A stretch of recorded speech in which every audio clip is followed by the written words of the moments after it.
దేవుడు పేరు చెప్పుకొని ఒక వ్యవస్థని సృష్టించి ఆ వ్యవస్థని కంట్రోల్ చేయడం ద్వారా మిగతా దేశాన్ని కంట్రోల్ చేసే ఒక చర్చ్ లాంటి వ్యవస్థని వాళ్ళు వ్యతిరేకిస్తున్నారు. క్రైస్తవాన్ని చర్చిని వ్యతిరేకిస్తున్నారు. వాళ్ళు దేవుడిని వ్యతిరేకించట్లేదు. వాళ్ళు ఇర్రిలీజియస్ అంటున్నారు. నన్స్ అంటారు, లేకపోతే ఇర్రిలీజియస్ అంటే మతరహితులు. మేము ఏ మతానికి సంబంధించిన వాళ్ళం కాదు, మేము దేవుడిని నమ్ముతాం.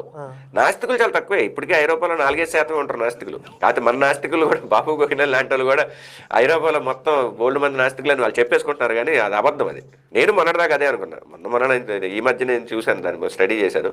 నాకు అప్పుడు అర్థమైంది ఏంటంటే వాళ్ళు ఎవరు, ఈవెన్ అమెరికాలో కూడా వీళ్ళందరూ ఏంటంటే spiritual but not religious, irreligious, nuns ఇటువంటి పేరుతో పిలుస్తారు. అంటే దేవుడి డెఫినేషన్ ఇచ్చే ఈ మతాలు ఏవి కరెక్ట్ గా లేవు, సరైన రిలీజియన్ మాకు కనపడట్లేదు.